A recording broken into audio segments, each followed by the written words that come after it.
everyone, coffeeyay here for SpinLegends.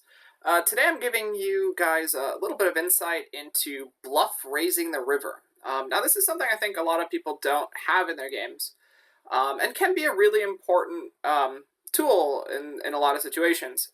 What I want to focus on it today is looking at what makes a good bluff-raising hand. What are the best hands to pick in that situation? We probably don't want to bluff very much, so if we're not going to bluff very much, we might as well pick our best hands. So how do we do that? Well, it turns out that the most important effects are blocker effects.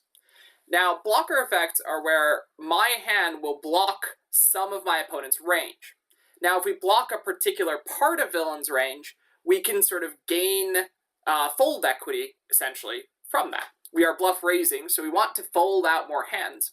So the idea when we're looking to use blocker effects for bluff raising is we're going to want to block our opponent's bet calling range, but not block their bet folding range. So we want to make sure we don't block bluffs, but then we want to try to block as many hands that will call our raise. So these are typically very strong hands. So let's try to take a look at an example. So here's a hand where we're playing against an unknown player. So this is almost guaranteed not a regular, although I'm not actually sure. This hand was played a while ago. It's plausible. I mean, I don't want to insult anyone if they are a regular. But as far as I was concerned, in the hand, they were, a readless player, a readless fun player, most likely. So we have a pair here, so we check call flop, pretty standard. Villain barrels turn, super small. We get pretty good price to pay. And the river's an ace, and our opponent barrels the river, but very small. So when you see these small bets, this is a great indicator that bluff raising makes sense. Smaller sizes indicate weaker ranges, thinner ranges, ranges that have a lot, are weighted more towards weak single pair rather than strong hands like two pair or strong top pair. So already I'm thinking, raising seems like a good option here. I could think about calling my queen eight. It's not a super big bet, but the problem is that I still kind of lose to a lot of that value range, right? I beat bluffs, but when my opponent bets small on flop turn and then river, they're actually representing more thin value stuff than bluffs. And I still lose to all the pairs of tens and kings. Now I do beat eights. Oh no, we don't beat eights, we chop with them, right? No, we do beat eights because our kicker plays, sorry. Ace, king, queen, pair of eights. So there is some merit to thinking about flatting here. I think it's okay. I think a worse eight for sure. But the bluff raising blocker effects are really good here. So when I go in for the raise, notice that my queen blocks queen jack. So if my opponent's making a sneaky trap on the river, queen jack is the only nuts here. So that certainly will be in villain's bet calling range. If they bet it, they're certainly always calling a shove. So it's really nice to block that. And then on top of that, notice that my pair of eights is actually useful blocker effects. Because I have a pair of eights, I block ace eight, 10-8, and king eight, all hands that will certainly bet call if we raise. Now we could argue how much villain takes this line with those hands, but the idea is that if they do, they're always calling the raise, so blocking them is only going to be a good thing. 8 deuce as well.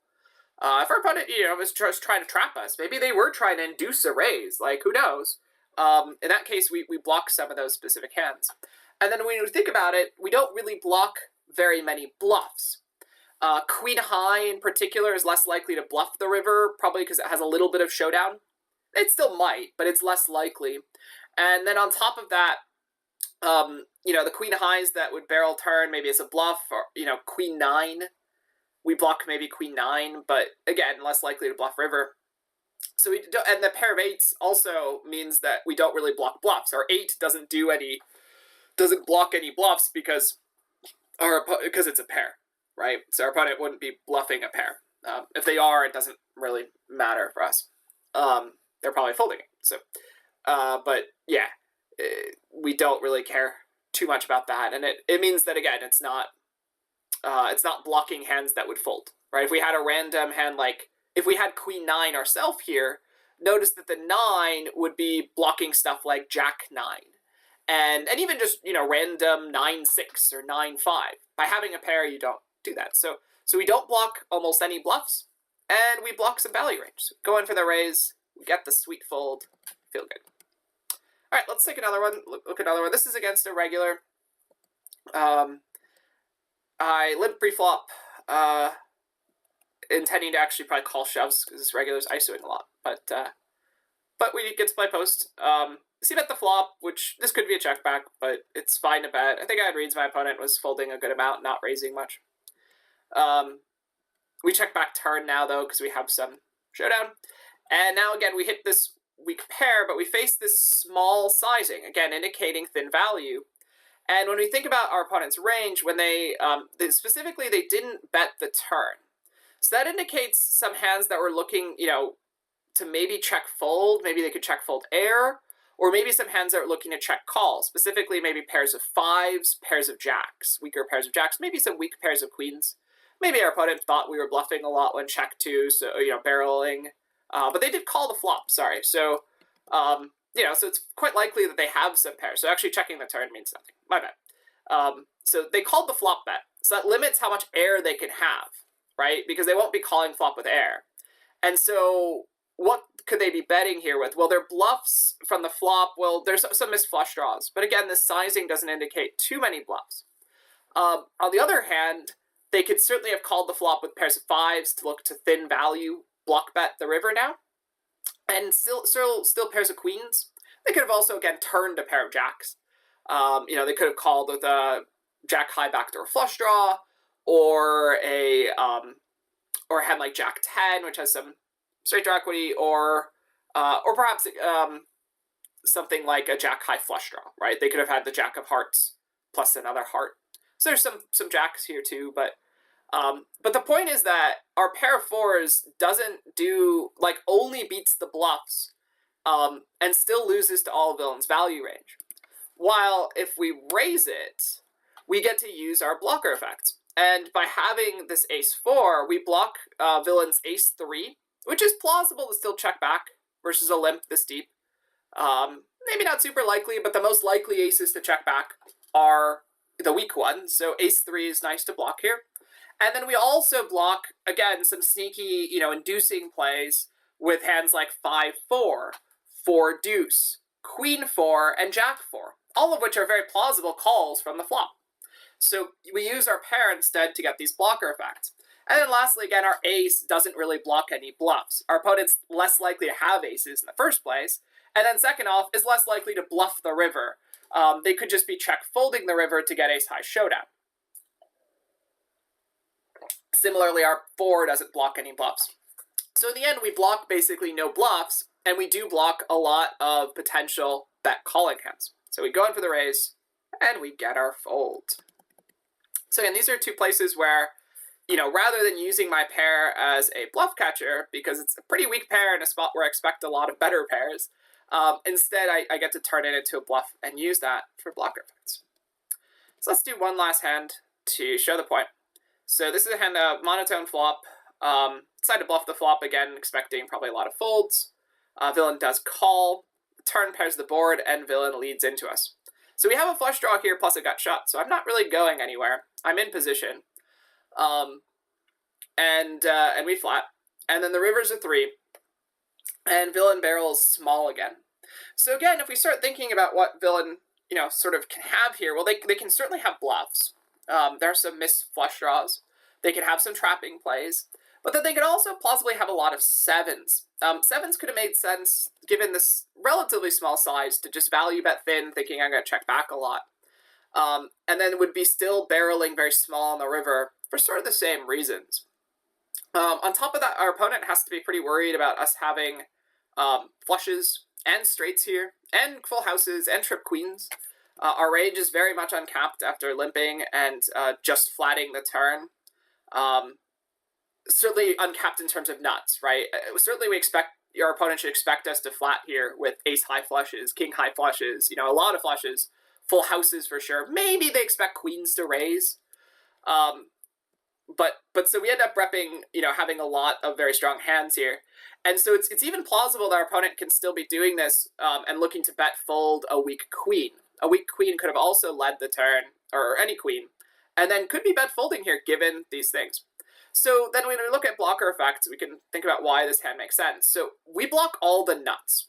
I'm actually overbet shoving here. So when I'm shoving, villain's calling range should be very weighted towards very nutted hands. And here we block flushes and we block straights. Now it is a little bit unfortunate. It is probably a little bit more likely if our opponent's bluffing the turn with a heart. It's more likely maybe with a heart or with a straight draw, like 8-6.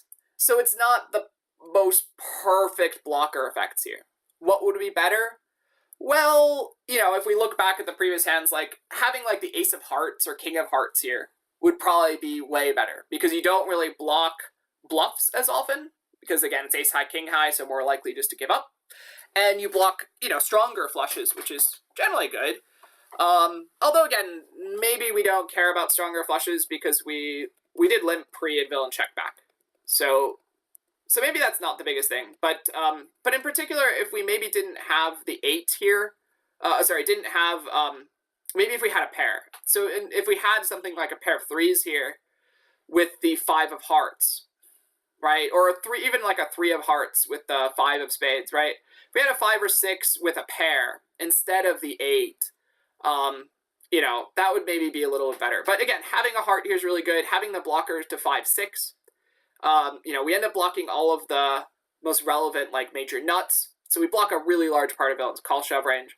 And this does look like a pretty weak rate bet. I do think this is still a lot of bluffs, but we can't call here, right? I mean, there's no room. Like, if I think my opponent's bluff heavy here, the only way I can defend and, use my, some of these blocker effects is by bluffing. So maybe we'd like to have a pair for better blocker effects, but again, maybe pairs want to call here. If I think my opponent's bluffy enough in this spot, maybe I am just calling my pairs, but I still get to then bluff raise by having some of these missed draws that actually block some of the nuts. All right, so that was using blocker effects for bluff raising. Blocker effects are really important in river play. I generally discourage people using blocker effects on flop and turn. They tend to be really negligible, and you're generally missing the big picture because there's more important stuff to worry about on flop and turn. But on the river, there's usually not much else.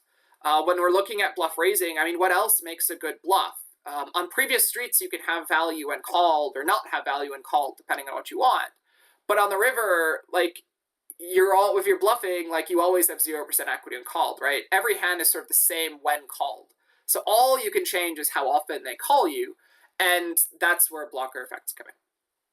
So this is this actual format of reviewing a specific spot here, bluff raising, is something that I do a lot in SpinLegends. We have a whole series now of videos of different individual spots where I've broken down ranges and how to play our range, how to pick hands efficiently. What are the best bluffing hands? What are the best defending hands, depending on the spot? What kind of value range should we have? What sizing should we be using? And I think that this format of breaking down the game into spots and then taking these individual spots and reviewing them is a great way to just grow really fast as a player. So if you join us with SpinLegends, you'll have access to a whole lot of spots and a whole lot of analysis of this level. Cheers and bye-bye.